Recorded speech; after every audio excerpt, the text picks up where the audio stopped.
My in-laws demanded I pay their mortgage as proof of respect. But the dark truth. I exposed tore apart their perfect family image and my engagement forever. I'm a 29-year-old guy, and for the last year, I really thought I had everything figured out. I was engaged to this amazing woman, Lauren, and I was genuinely excited about building a future with her. We met through mutual friends at this game night thing a couple of years ago. She was funny, smart, and honestly, just really easy to talk to. We started dating, and everything just felt right. We didn't have a ton of drama, and we had similar goals: getting a house someday, having kids, traveling. All the stuff you dream about when you're in that honeymoon phase of a relationship. After a year of dating, I proposed. I kept it simple, nothing crazy, just the two of us at the park where we had our first date. She cried and said yes. It felt perfect. For the first few months, things were great. We were talking about wedding venues, food, colors, all the usual stuff. Lauren's parents, James and Patricia, were super involved from the start. They were those very opinionated types, but I figured, hey, it's their daughter's wedding, they're allowed to have some input. James, her dad, is one of those guys who acts like he's always the smartest person in the room. He's retired now, but he worked in finance for years, so he loves throwing around terms like return on investment, even when they don't apply. Patricia, her mom, is super particular about appearances. Everything has to be just right, or she'll make a passive-aggressive comment about it. At first, it was just small stuff. James didn't like the venue I suggested because it was too far from their friends, and Patricia had a lot to say about the catering option. I figured it was normal future in-law stuff, so I let it slide. Lauren seemed to take their side more often than not, but I told myself it wasn't worth fighting over. Then things started to get weird. Patricia started making these little comments whenever wedding expenses came up, stuff like, well, traditionally the groom's family pays for the wedding, right? Or a real man shows he can take care of his bride's family. I thought she was joking, but since she kept saying it, it started to feel less like a joke and more like a hint. I was already covering most of the costs. Lauren and I had agreed that I'd handle the venue and catering, which were the two biggest expenses. Her parents were supposed to pay for the flowers and decorations, but even that turned into a whole thing. Patricia kept suggesting upgrades that were way over budget, and when I pushed back, she'd just sigh and say, I guess we'll make do. Still, I told myself it wasn't worth making a big deal over. I loved Lauren, and dealing with her parents was just part of the package, or so I thought. Now, here's what happened. A couple of weeks ago, we were having dinner at Lauren's parents' house. Things were normal at first. James was talking about golf, and Patricia was showing us some Pinterest board for wedding ideas. Then, completely out of nowhere, James turned to me and said, We've been meaning to talk to you about something important. I thought maybe he was going to give me some fatherly advice or ask about my job, but no. He straight up said, In our family, it's customary for the man marrying into the family to take on a significant responsibility as a sign of respect for us. That means paying off our mortgage. I almost choked on my drink. I literally laughed because I thought he was kidding. When I realized he wasn't, I asked, Wait, you're asking me to pay off your house? He nodded, completely serious, and said, It's not just a request. It's a tradition in our extended family. It shows that you're committed to providing for your wife and her family. I didn't even know what to say. I looked at Lauren, expecting her to jump in and tell her dad that this was ridiculous. But she just looked uncomfortable and said, We'll talk about it later. I tried to play it cool for the rest of the dinner, but my mind was spinning. What kind of tradition involves demanding tens of thousands of dollars from your future son-in-law? And why hadn't Lauren warned me about this before? When we got back to my place, I brought it up immediately. What was that about? I asked her. Your dad just asked me to pay off his mortgage. Did you know about this? She hesitated and then said, I didn't know he was going to ask tonight, but yeah, I knew he might bring it up at some point. I was stunned. And you didn't think to tell me? She looked offensive and said, I didn't think it was a big deal. I figured we'd talk about it when the time came. I was completely floored. Lauren, this isn't just some minor favor. They're asking me to pay off their house. That's insane. She sighed and said, Look, I know it's a lot, but it's important to them. They've done so much for me, and this is just how they do things in our family. I asked her if she thought it was reasonable, and she said, Maybe we can figure something out. You've got savings, and we could take out a small loan if we need to. I was stunned at how she was so convinced by this nonsense. This was about knowing my worth and refusing to be walked over. I told her I wasn't comfortable with it, and she said, Let's just think about it, okay? I don't want to upset them. Over the next few days, her parents kept bringing it up. Patricia would drop little comments like, It's a small price to pay for joining the family. and James started acting like it was already decided. One night, James invited me to meet him at a cafe to talk it over. When I got there, he had a whole folder of paperwork, mortgage statements, payment schedules, even a breakdown of how quickly it could be paid off if I made large lump sum payments. He acted like we were finalizing a business deal. He even said, "This isn't just about the money. It's about respect. Once the mortgage is cleared, you'll gain a lot of standing with our family."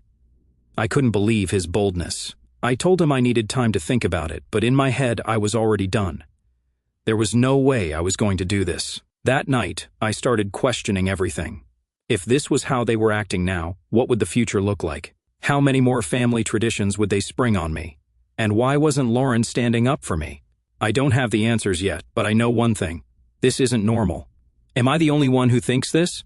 The whole situation was sitting heavy on my mind for days, like a weight I couldn't shake off. I mean, who does this? Who demands their son-in-law pay off their mortgage? So, after I met with James, I woke up the next morning still trying to process everything. I couldn't stop thinking about the way James had laid out those mortgage papers like we were negotiating a contract. I kept asking myself, what kind of family operates like this? I wanted to talk to Lauren again, but every time I brought up her parents, she got defensive. That day, I decided to put my foot down. I told her we needed to have a serious conversation about this so-called tradition and where her priorities were. When we sat down to talk, I started with, "Look, I need to understand something.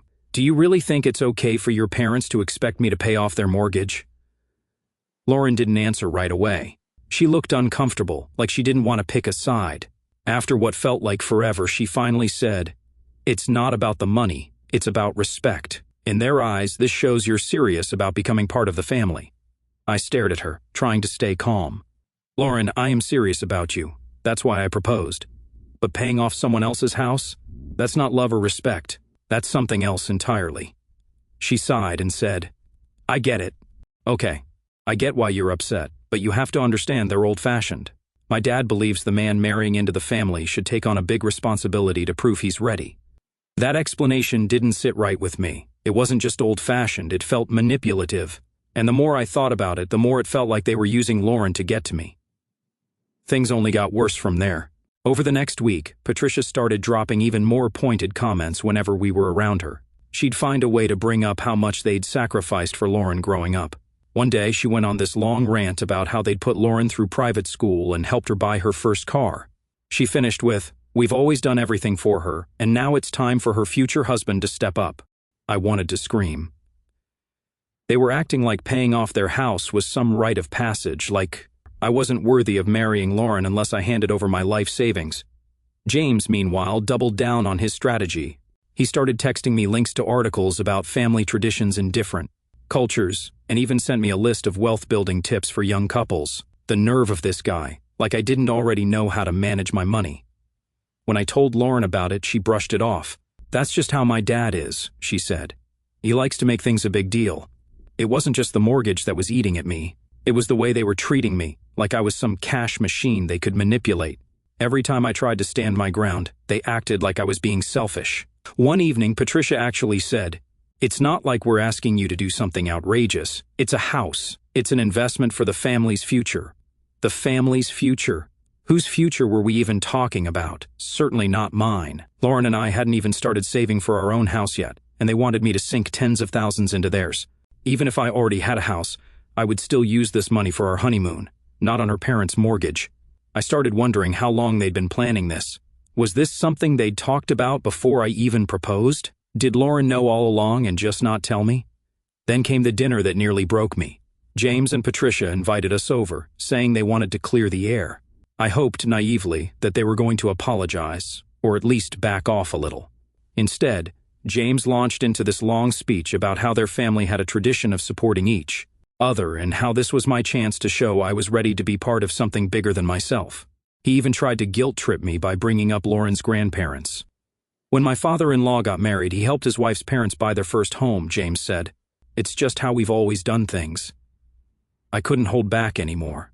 I looked him in the eye and said, "With all due respect, that's not how my family does things. My parents taught me to work hard and build something for myself, not take on someone else's debt." James didn't like that. He gave me this patronizing look and said, "You're still a boy. You'll understand when you're older." That was it for me. I stood up, excused myself, and told Lauren I'd wait for her in the car. I couldn't sit there and listen to them lecture me about how I wasn't measuring up to their ridiculous standards. Later that night, Lauren and I had another argument. I told her I couldn't keep going like this, that her parents were crossing every boundary imaginable. She got defensive again, saying, "Why are you making this such a big deal? It's not like they're asking you to pay it all at once. We could work something out." "Work something out?" I snapped. "Lauren, this isn't a negotiation. This is my life we're talking about. My savings, my future. How can you expect me to just hand it over?" She didn't have an answer. Instead, she just kept saying, "I don't want to fight about this. Can't we just figure it out together?" But we weren't figuring it out together. It felt like I was fighting this battle alone, and Lauren was just watching from the sidelines. The final straw came when Patricia called me directly. She said she wanted to talk woman to man, which was already weird, but I went along with it. She started by saying how much they loved me, and how they were so excited to have me in the family. Then she shifted gears. "You know," she said, "this isn't just about the money. It's about trust. If we can't trust you to take care of something as simple as this, how can we trust you to take care of Lauren?" I couldn't believe what I was hearing. I told her, "This has nothing to do with trust. It's about what's fair, and what you're asking for isn't fair." Patricia didn't like that. She said, "I'm just worried about how this will look to the rest of the family if you refuse. People might think you're not serious about this marriage." I told her I wasn't going to change my mind, and she hung up on me. By this point, I was starting to feel like I didn't even recognize the family I was marrying into. The Lauren I fell in love with would never have gone along with this. Or at least that's what I thought. But every time I tried to talk to her about it, she acted like I was the problem, and that I should move past it. But how could I move past it? Her parents weren't just asking for money. They were testing how much control they could have over my life, and Lauren wasn't standing up to them. That's when I realized this wasn't just about the mortgage. This was about power. And if I didn't draw the line now, I might never get the chance. I don't know where this is heading, but I feel like something has to give. And soon. Thank you guys for all your comments. It makes me more comfortable venting in here. You won't believe how things unraveled. Okay, so at this point, I couldn't keep pretending everything was fine. I was already feeling the weight of their demands, and it wasn't just about the money anymore. It was about what this all said about Lauren and her family. But even as I thought about ending things, I couldn't shake the feeling that there was more to this than they were letting on. The way James and Patricia kept pushing didn't feel like normal boldness. It felt calculated, almost like they had a plan. That night, after another pointless argument with Lauren, where she basically told me to stop overthinking, I decided to do some digging. It started with something simple. Remember that meeting with James at the cafe that felt more like a business negotiation? That time, he left a folder there. I hadn't thought much of it at the time, but now I couldn't stop wondering what might be in there. I remembered that he'd been oddly protective of the folder, flipping through it like it was the key to their whole argument. I texted Lauren asking if she could ask her dad about it. She replied almost immediately, "Just drop it. It's not important." That made me even more suspicious. Lauren wasn't one to dismiss things like that so quickly, and honestly, I was tired of playing nice. I decided to call James directly. "Hey James," I said, keeping my tone casual. "I was thinking about our meeting the other day, and I remember you had some papers with you. You left them behind, didn't you?" There was a pause, just long enough to make me think I'd hit a nerve. Then he said, "Oh, those were nothing. Just some financial notes I was working on. Don't worry about it." Yeah, I didn't believe that. The next day, I went back to the cafe to see if they'd kept the folder. I know it sounds paranoid, but I needed to see for myself what he was so eager to hide. To my surprise, the manager handed it over without hesitation. "Someone left this a while back. No one's come for it, so it's yours if you need it." Inside the folder was a mix of random documents, mortgage statements, a few receipts, and what looked like notes James had written to himself.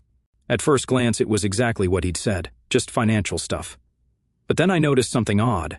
One of the receipts wasn't for anything related to their house. It was for a payment to a place called Alden Ridge Estates. I'd never heard of it before, so I Googled it. Turns out, Alden Ridge isn't a mortgage company or a bank. It's a luxury rehab center. That's when things started clicking. I dug deeper, cross-referencing the receipts with the notes James had scribbled in the folder. It didn't take long to piece it together. James had spent months at Alden Ridge, and it wasn't cheap.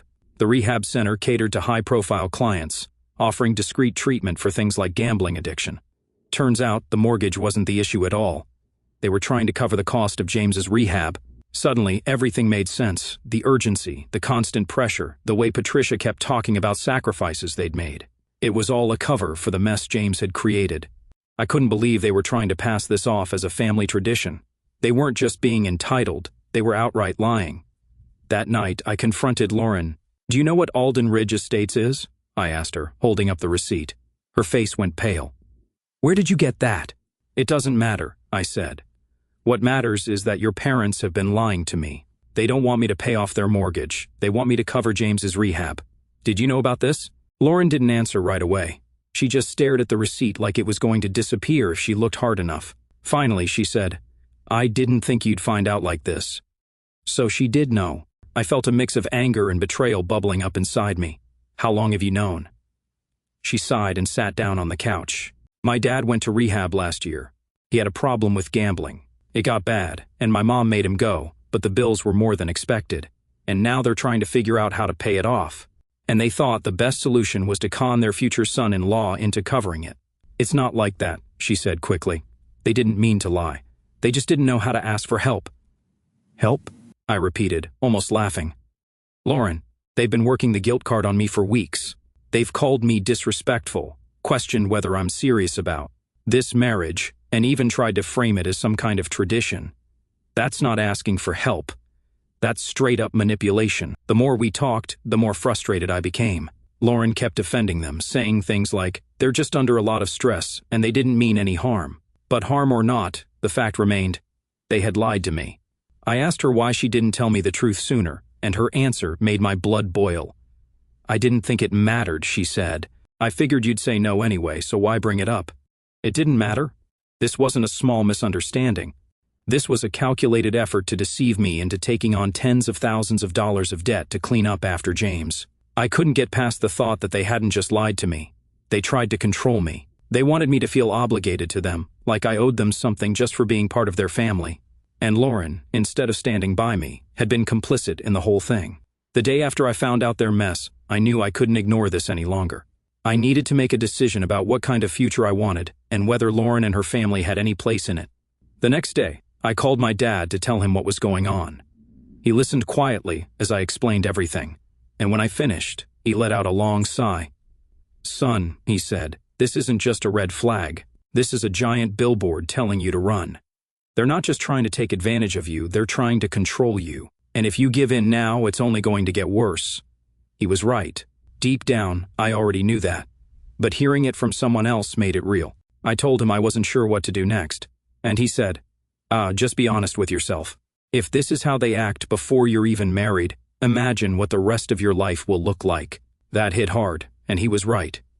When I got off the phone, I knew what I had to do, but I wasn't ready to face it yet.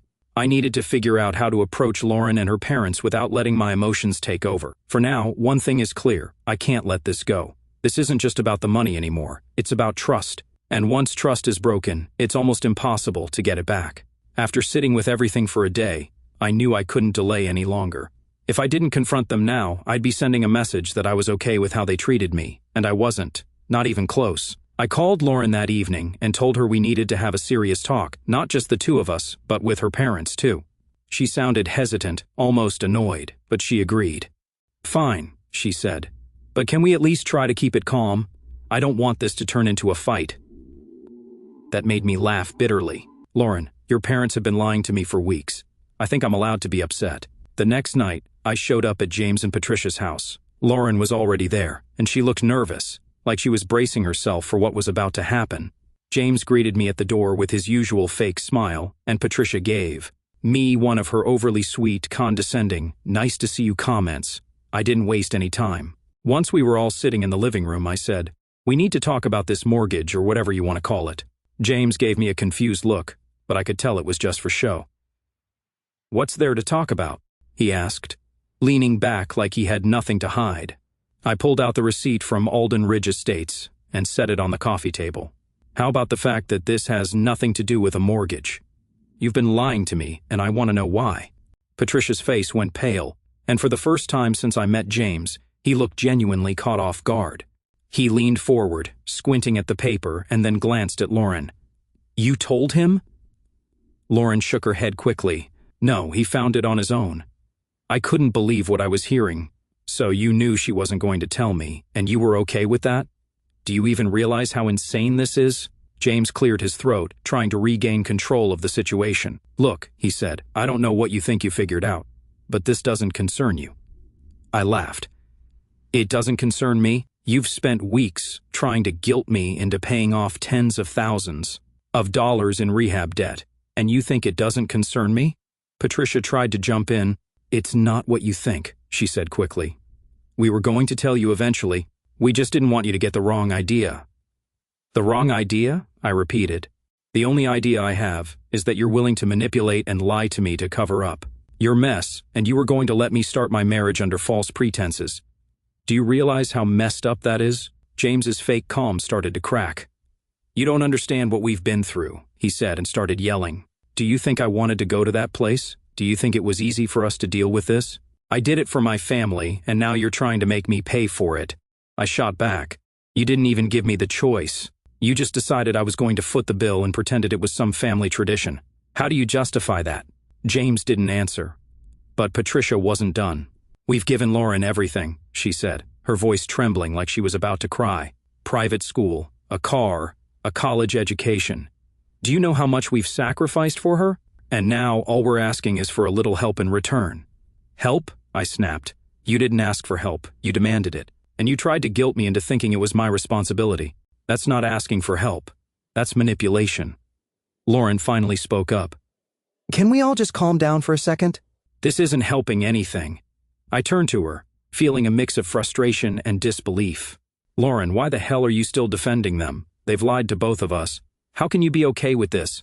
I'm not okay with it, she said quietly. But they're my parents. I can't just turn my back on them. Her words hit me harder than I expected. I understood that family loyalty was important, but there had to be a line. And it was clear that Lauren's line was a lot further out than mine.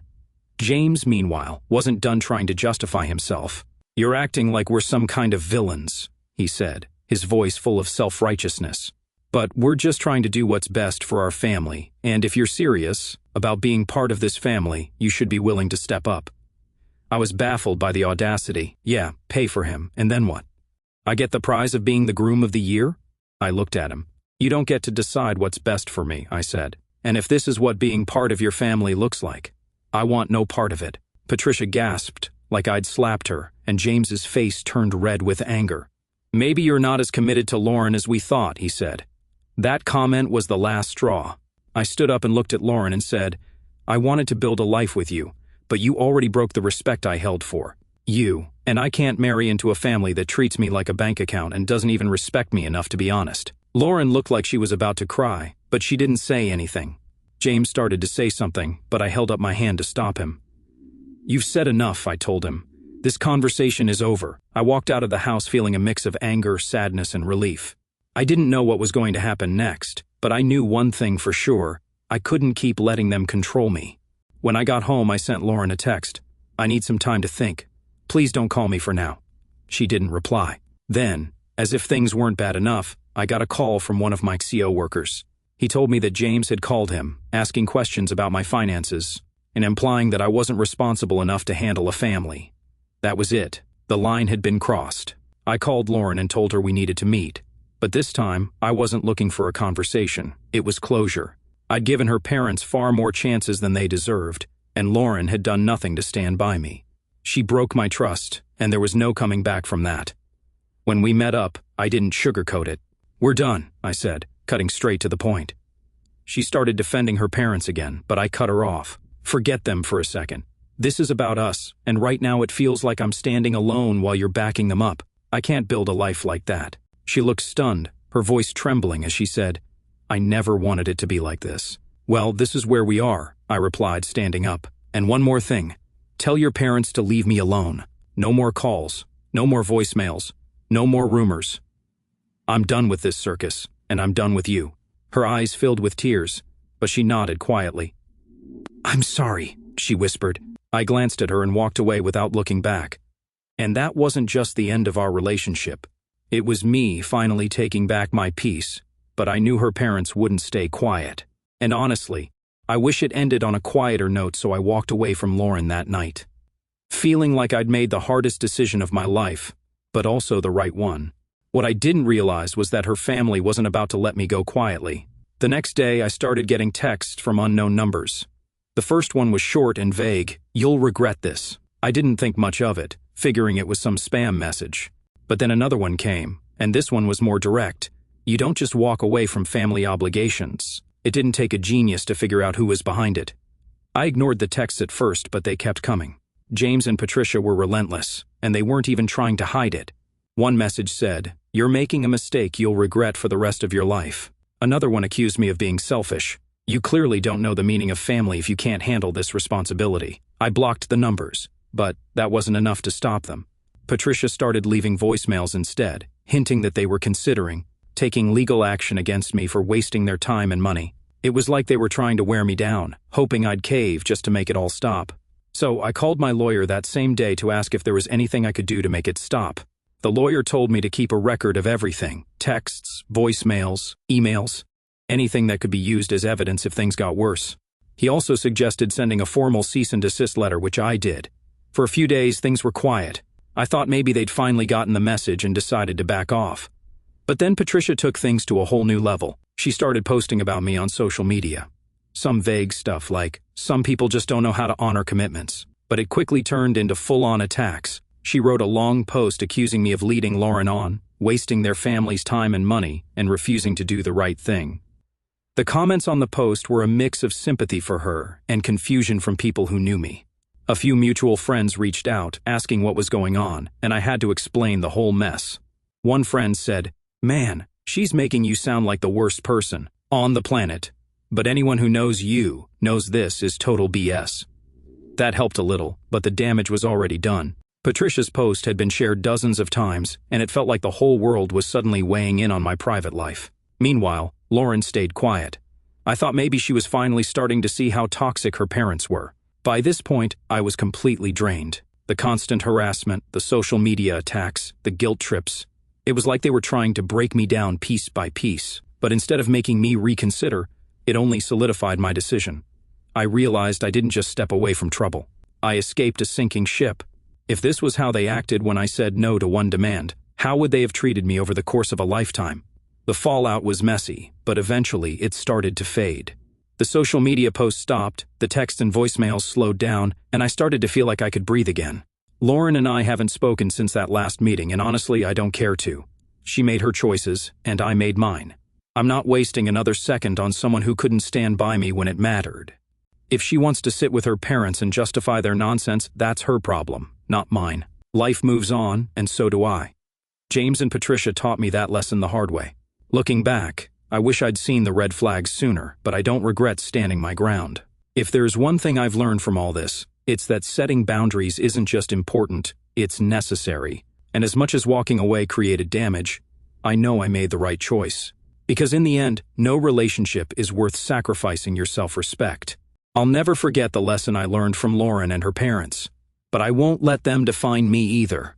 Life's too short to spend it tied to people who only see you as a resource. So yeah, I walked away from a relationship I once thought would last forever. And yeah, it hurt. But in the end, I came out stronger, wiser, and more confident in what I want for my future. If you've ever been in a situation like mine where someone tries to control you or guilt you into giving more than you can, let this be your reminder: you don't owe anyone your peace of mind. Trust me, it's worth everything to protect.